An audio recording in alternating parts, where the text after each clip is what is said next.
Contingency planning in adverse situations. I personally believe, and it's my observation, that more mental resilience is needed in order to avert a situation. In contingency mitigation.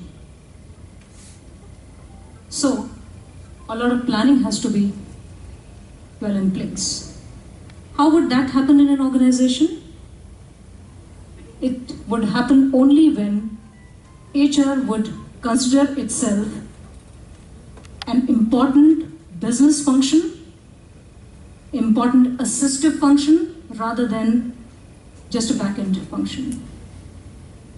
That is extremely important. Now, I'll give you a live example. One of my associates, close associates, he had just taken over the charge of a company. For obvious reasons, I cannot tell you the name of the company because we are always bound by confidentiality agreements. He had just taken over the charge of a company and 43 people, it was in the IT industry, 43 people resigned. He did not have the time to put the practices, policies into place to be able to face this crisis. And what would be done in such a situation? Well, the blame would not have come on him at all because he had just recently joined, hardly a week had passed. But he took it upon himself to resolve this. And these people were not happy with the merger. The company had really recently been merged with another one, and they were not happy with the acquisition. Now, he, on his own proactive approach, went and met the customer and asked for a 10 days time.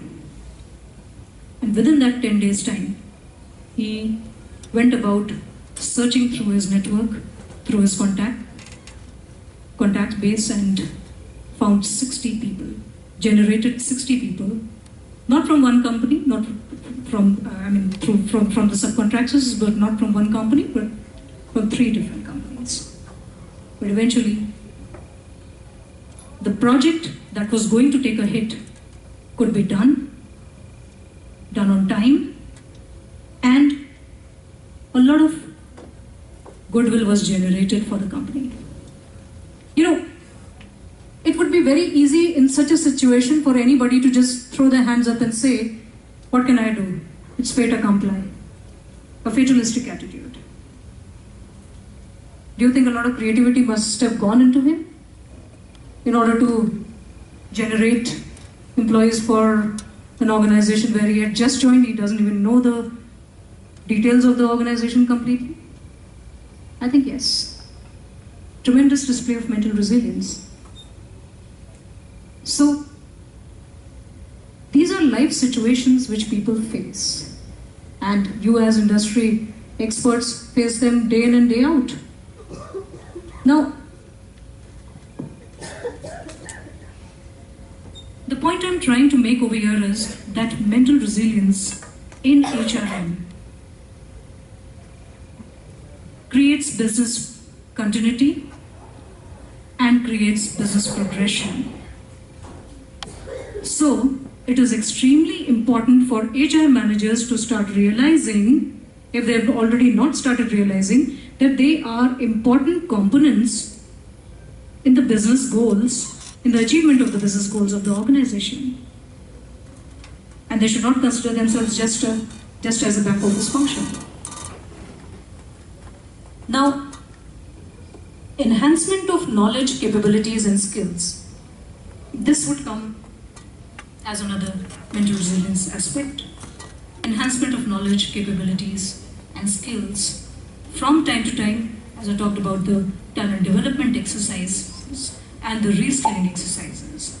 It is extremely important to think about them because they are in place, and when certain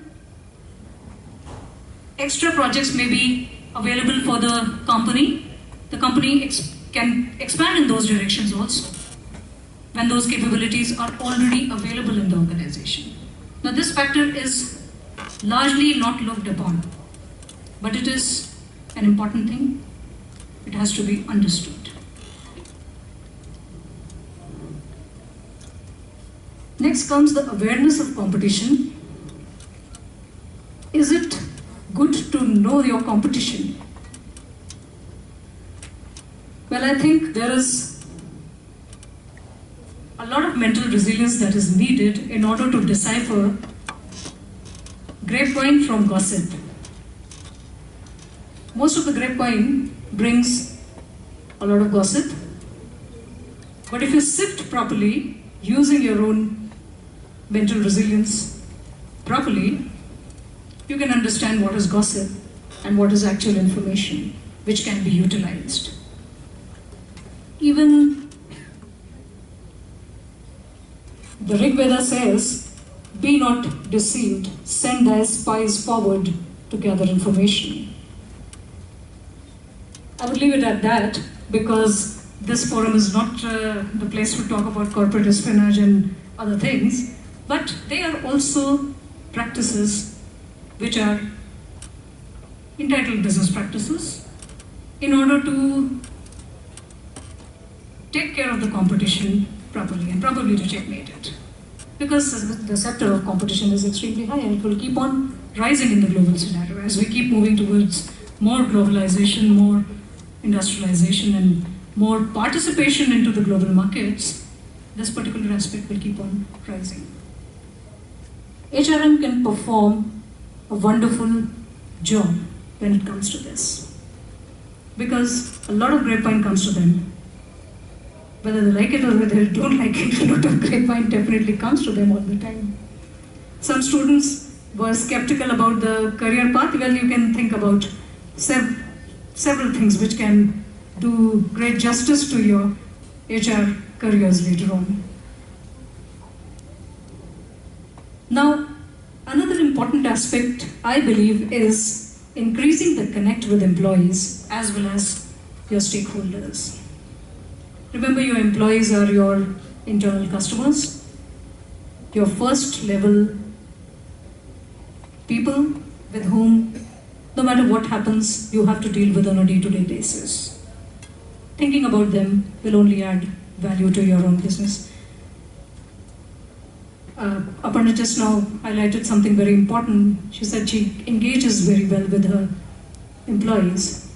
I'm sure it increases employee retention, definitely, and it also enhances the employee engagement in her organization, which in turn will affect the retention definitely.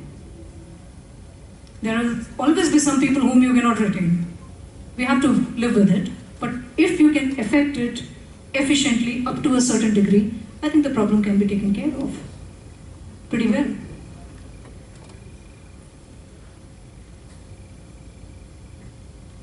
And all said and done, all these activities, which require tremendous mental resilience, will ensure that the morale of the company is high.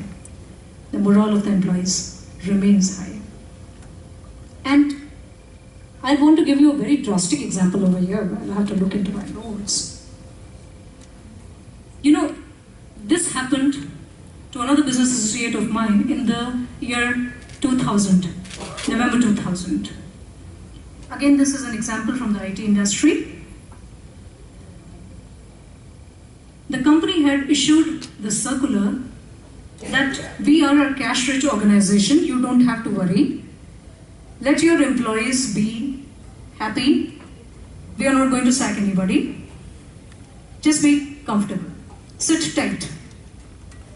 Now my associate thought that if he thinks like this and if he passes the circular, what would it do to the employee morale? People would become complacent very quickly.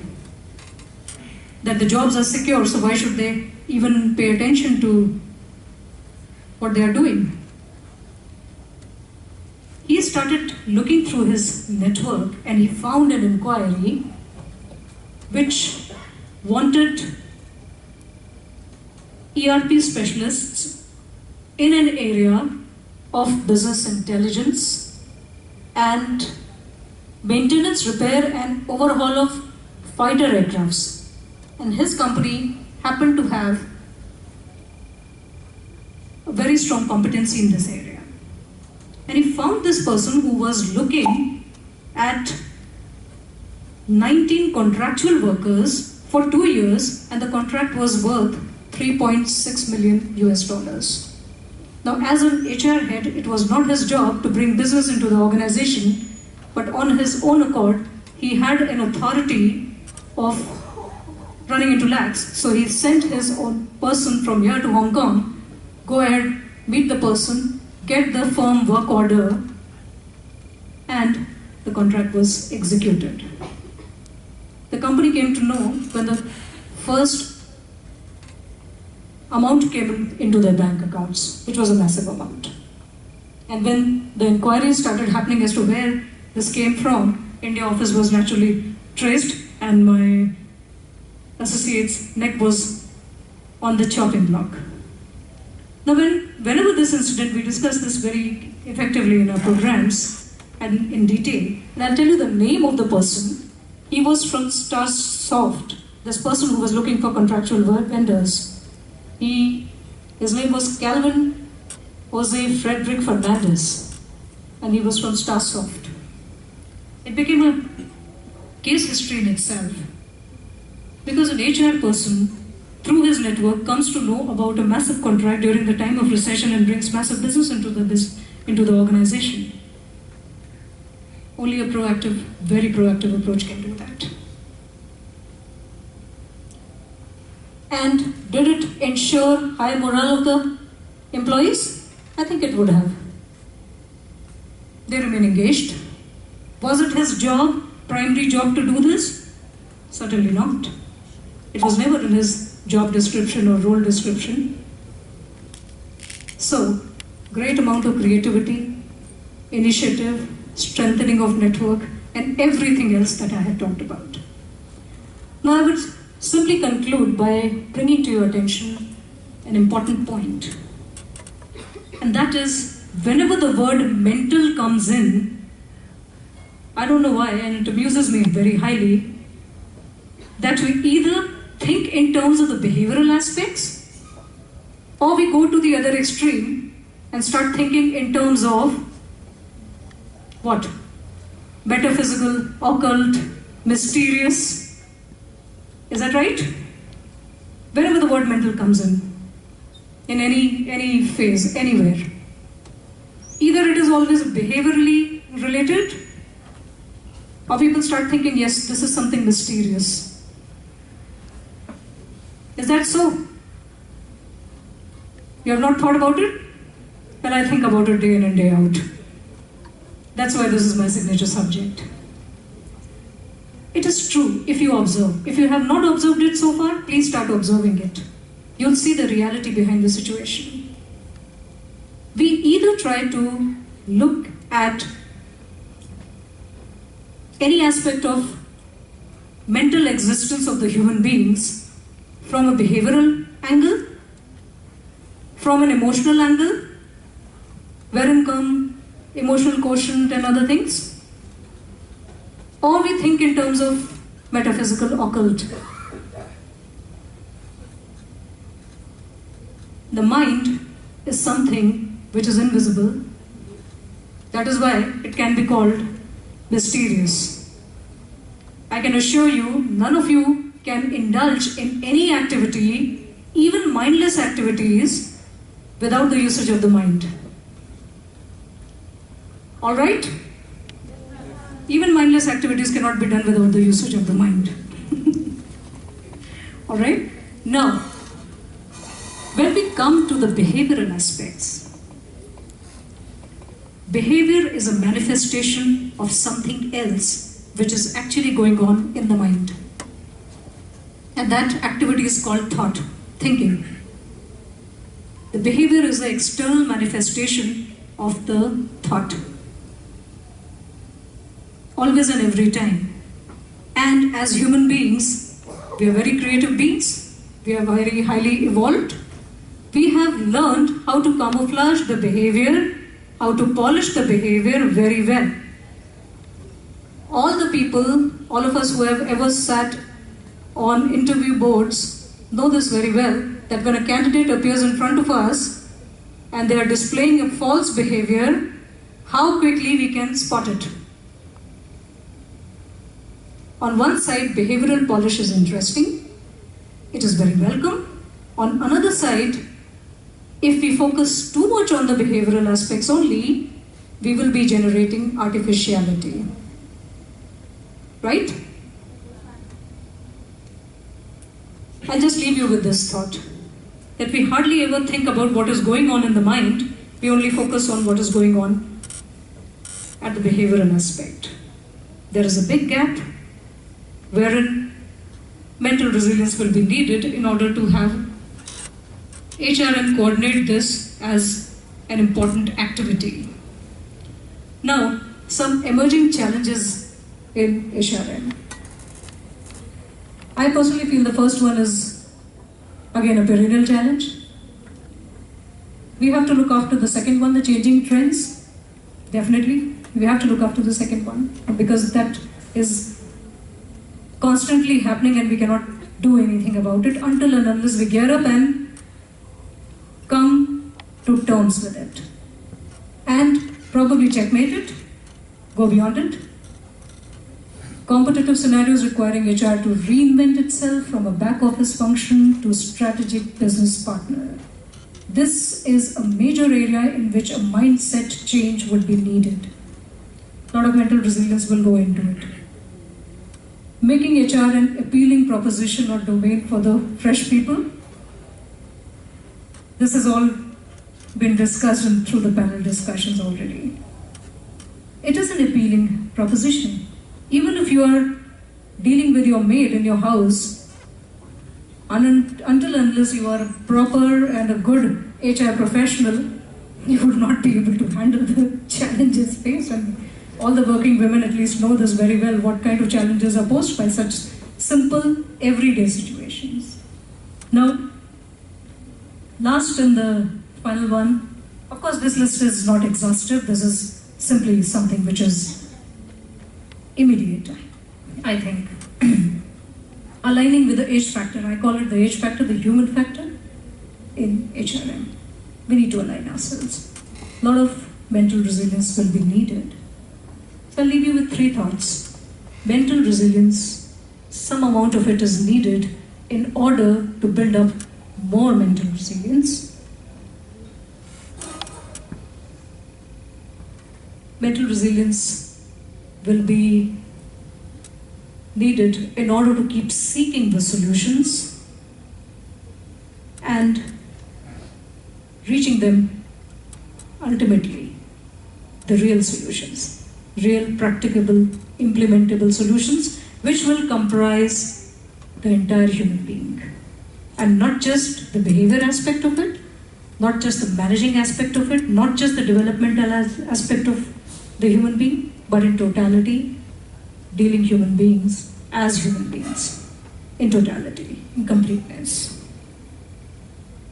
So this is something I just like to play around with. If you are unwilling to risk the unusual, you will have to settle for the ordinary. As simple as that.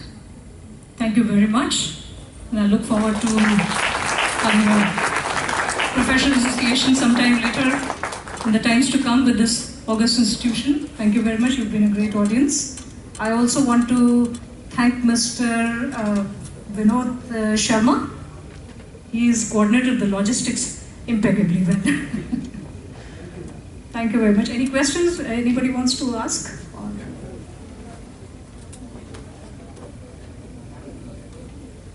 Questions, please. Yeah.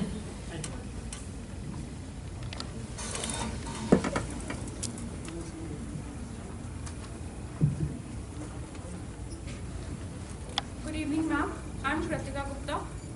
As mentioned in a research paper published in the Asia Pacific Journal of HR, an emerging challenge for HRM is mental resilience. So, even the researchers fail to provide the satisfying answer to it. So, what are your views on the same? See, my immediate view is, what did you say your name was? Pratika Gupta. Pratika Gupta. Pratika. Pratika, this is an open field. Sorry, am I pronouncing your name wrong? Yeah, it's Kratika. Kratika, okay, sorry. Kratika, this is an open field. Why don't you, as a fresh budding HR professional, think about it? Very little research has been done because of the great fear that is attached with the word mental. And until and unless we start viewing an individual as a human being, complete with the conscious mind, subconscious mind, and the body and the actions and everything, maybe in my subsequent interactions with you people, I can throw some light on this.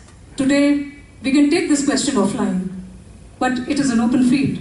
And you know, wherever the challenges are, exactly there lie the opportunities. So you can think of it as an opportunity area also.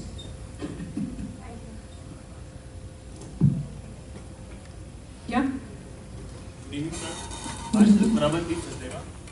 Ma'am, I want to ask a question that how mental toughness differs from mental resilience. Very good question.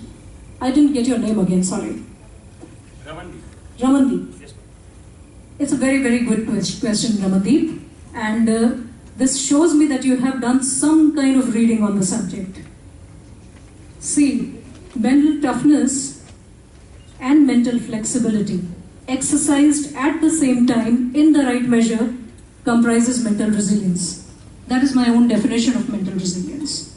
So mental resilience would be a broader, richer, bigger topic than only mental toughness. And incidentally, mental toughness coaching is very prevalent in military areas, in military domains, and in sporting domains. For time immemorial, the mental toughness coaching has been given to sports people and military people. But, you know, very little flexibility is needed in their occupations. Or rather, nil flexibility is required at the time of performance for the military people as well as for the sports people. But from an HR manager's perspective, you will need to require a lot of flexibility when you're doing your job. So mental resilience is more aptly suited for HRM and for humanistic organizations. I hope I've answered your question. All right. No more questions? Okay. Yeah. That means, you can say only one side of coin of HR. Is I audible? Right.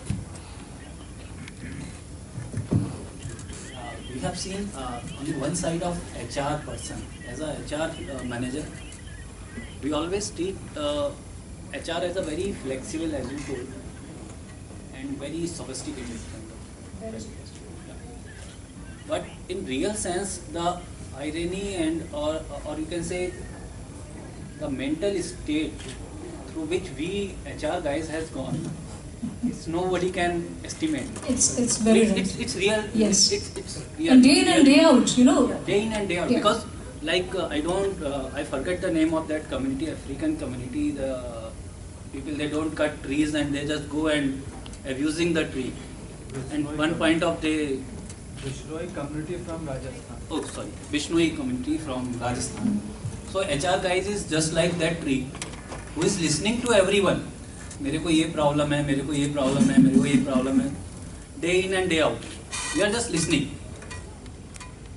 I'm just sharing this experience of my own, which I am feeling say for in last 2-3 years. Every day I am sitting with a guy who is going through the worst part of his life, worst phase of his life, and he just tell each and everything with me. मेरी state शाम को ऐसी होती है, बीवी की सूरत भी देखना पसंद नहीं करता हूँ, बच्चे की भी देखना पसंद नहीं करता हूँ. सारा दुख दुनिया का मेरे माथे पर फूट गया. So I can understand what you're saying. I can very well relate with it. And one point of time, I was just like, you can say, I gone mad. मेरे को समझ ही नहीं आता था क्या. I'm out of work. Music पसंद नहीं आ रहा है, टीवी देख रहा हूँ, टीवी चल रहा है, समझ नहीं आ रहा है, See, this is. काम कर रहा हूँ, समझ नहीं I can understand. So See, this- after all, this- you this is- also are a human being, you know. We are the human beings, so that toughness we have to carry. कब तक करोगे? One fine day you have to change yourself. आप जब तक उस बंदे को सुन रहे हो, तब तक उसकी प्रॉब्लम आप समझ रहे हो. The next moment you have to be yourself. Again, I have to come back to my senses. I have to deliver. I have to be productive. I have to be a father. You can say a husband. So be ready. What is your exact question? No, I'm not. You're just adding. I'm just Okay. sharing the Can I mental share- state. yeah, I'm can I just share sharing something the with you? mental state of a HR guy who is tough as well as flexible. Because toughness is required to deal within yourself. If you are not tough from inside, one day you will break down or you will gone mad. Can I give you a very simple tip? Would it be welcome? Okay. It is not really a tip as such. I'll relate another incident to you. Please sit, please sit, please take your seat.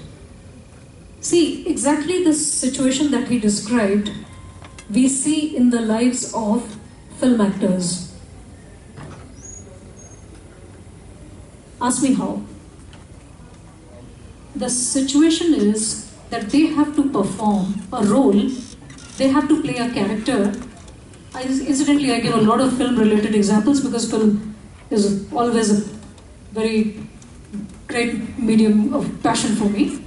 So, you can take the learning from this example and probably exercise it in your job.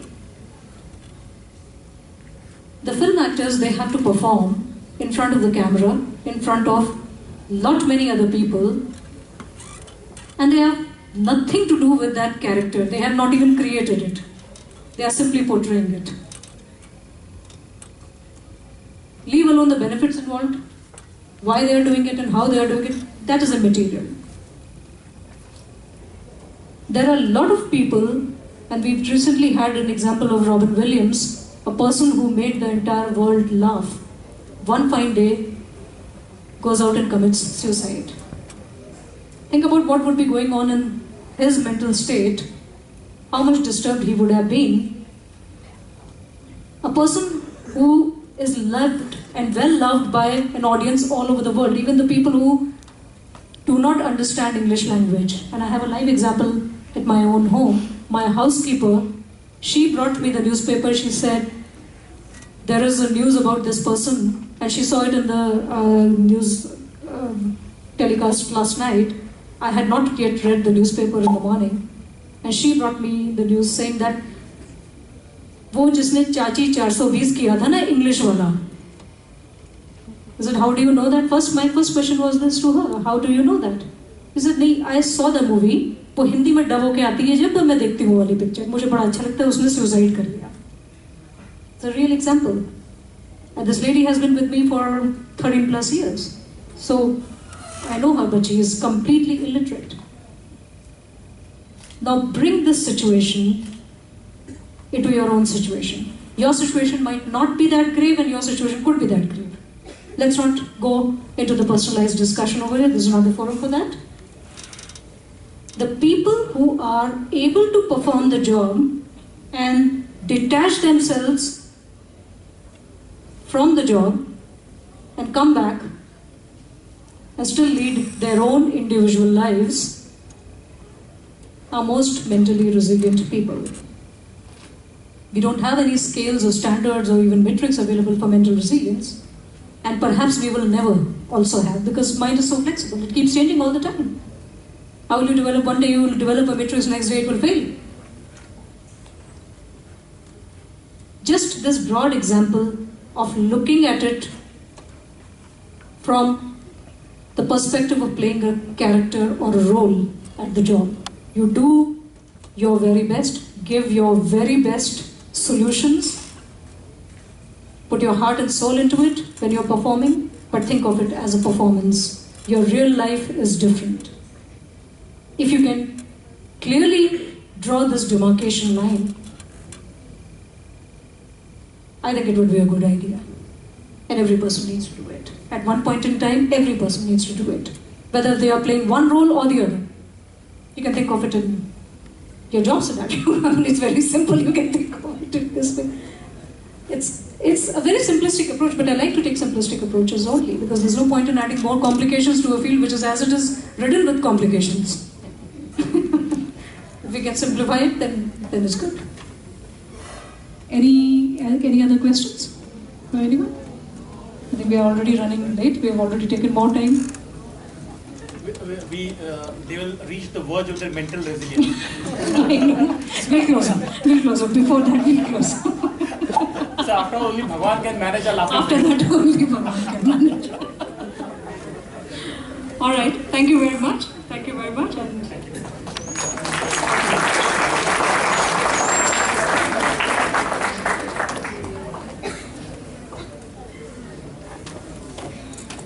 thank you, ma'am, for sharing your words of wisdom with us.